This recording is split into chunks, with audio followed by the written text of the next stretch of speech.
ایک طرف دنیا کے طاقتور ملک امریکہ، اسرائیل،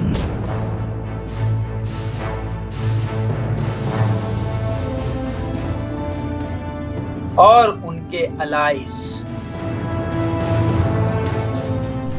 اور دوسری طرف ایک ایسی آواز جو ہر ظلم کے سامنے کھڑی ہو گئی۔ یہ کہانی ہے اس آواز کی جو نہ جھکی، نہ خریدی اور نہ دبائی جا سکی آج تک۔ یہ کہانی ہے آیت اللہ سید علی حسینی خامنائی، Iran Supreme Leader Ayatollah Khamenei. مخصوصا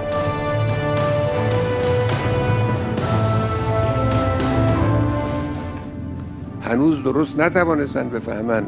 N را ما باید به اینها بفهمونیم.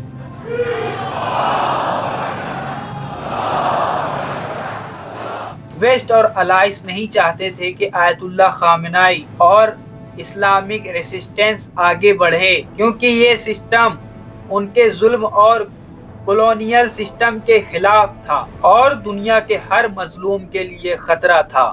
یہی وجہ ہے کہ ویسٹ انہیں اپنا سب سے بڑا رکاوٹ سمجھتا ہے۔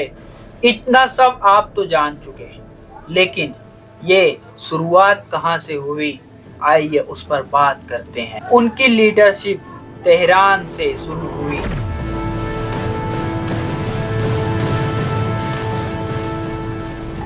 ایران کے ہر کونے میں مرکز بنی، مگر اصلی مشن تو کہاں ایران تک سیمت تھا۔ فلسطین،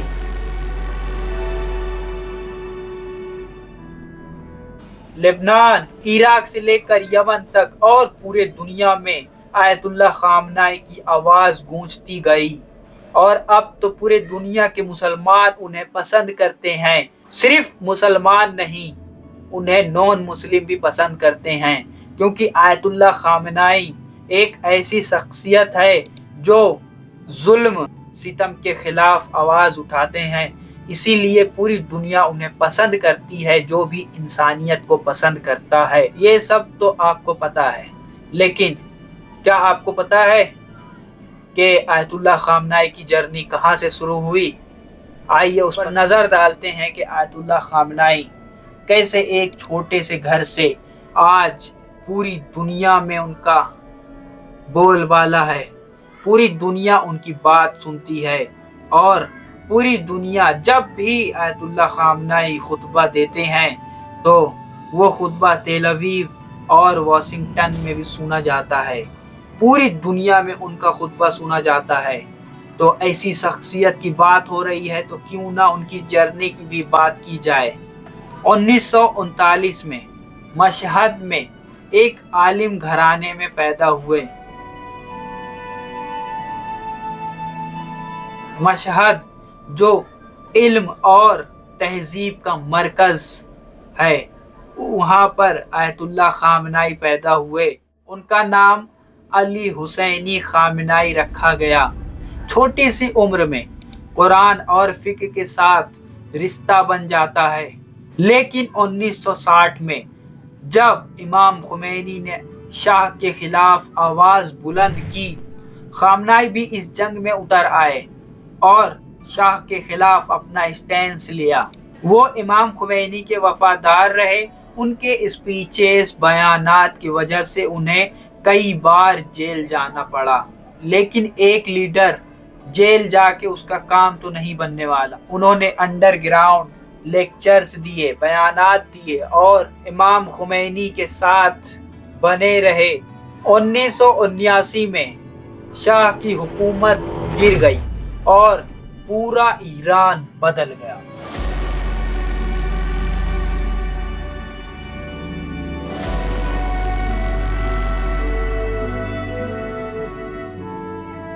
شاہ کو ایران چھوڑ کر بھاگنا پڑا۔ امام خمینی فرانس سے آئے اور ایران کو اسلامک ریپبلک بنایا۔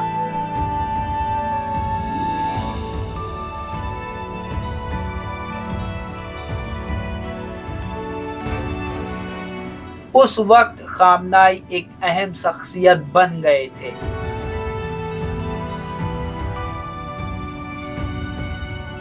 इस्लामिक रिवॉल्यूशनरी काउंसिल के मेंबर बने। उसके बाद ministry of defence and Islamic guidance को संभाला और उसके बाद आयतुल्लाह खामनाई के ऊपर एक बार जानलेवा हमला भी हुआ। ये फर्द मकतबी हूँ।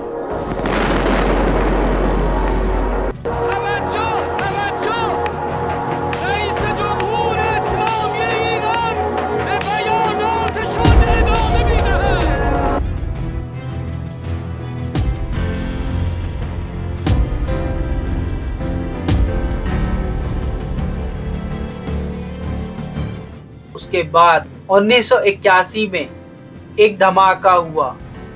ईरान के प्रेसिडेंट मोहम्मद अली रजाई उस वक्त के प्रेसिडेंट थे, वो शहीद हो गए। उसके बाद आयतुल्लाह खामनाई को नॉमिनेट किया गया प्रेसिडेंट के लिए। उन्होंने 1981 से लेकर 1989 तक ईरान के प्रेसिडेंट बने रहे। इसी बीच में इराक और ईरान का वॉर शुरू हो गया।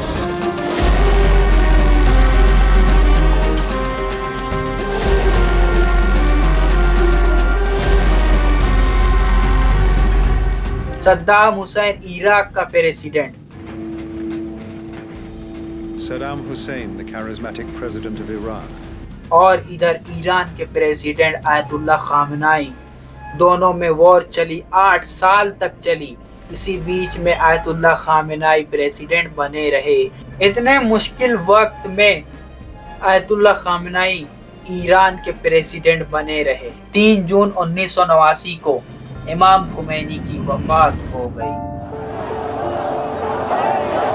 5 hours later, with the mood of the people hardly changed, Iran's leader was finally laid to rest below a screaming crowd of mourners. उसके बाद असेंबली ऑफ एक्सपर्ट ने आयतुल्लाह खामनाई को सुप्रीम लीडर इलेक्ट कर दिया। من نه از لحاظ قانون اساسی و نه از لحاظ شرعی برای بسیاری از آقایون حرفم حجیت حرف رهبر رو نداره. این چه رهبری خواهد؟ حالا ما رأی میگیریم دیگه، بحثم نمی‌کنیم. آقایانی که با رهبری جناب آقای خامنه‌ای تا رفراندوم، البته این موقت دائمی نیست، تا اون موقع موافق هستند قیام بفرمایید. بشمارید. उन्होंने इमाम खुमैनी के बाद ईरान की लीडरशिप संभाली। जब से लेकर आज तक ईरान के सुप्रीम लीडर आयतुल्लाह खामनाई बने हुए हैं।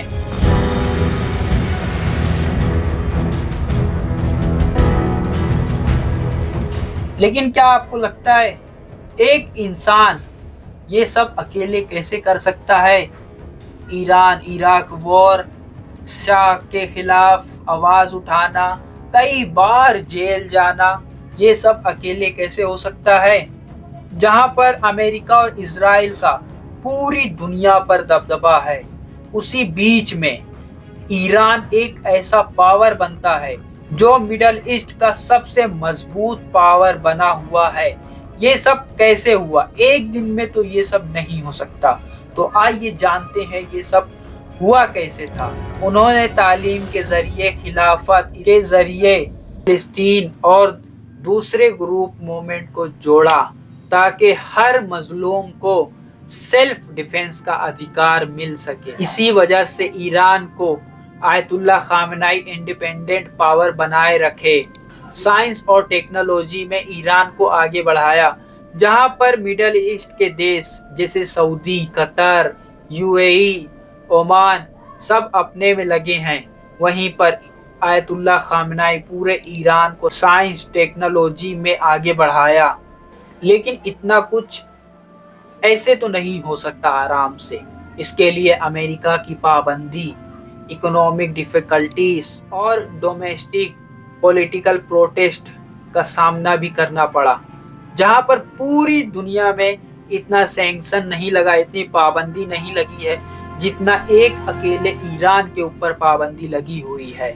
इमाम खुमैनी का एक नारा था, ना शर्क ना गर्ब। इसका मतलब है ना हम कम्युनिज्म बनेंगे और ना हम कैपिटलिज्म बनेंगे। ये नारा इमाम खुमैनी का था, लेकिन आज आयतुल्लाह खामनाई की जिंदगी का ये नारा एक जुमला बन चुका है। आयतुल्लाह खामनाई का मिशन है कि पूरी दुनिया में कहीं पर भी जुल्म ना हो और ना कॉलोनियल पावर का असर हो, जहां मजलूम की मदद हो और सुपर पावर भी अपनी नफरत की दीवार को तोड़कर झुके।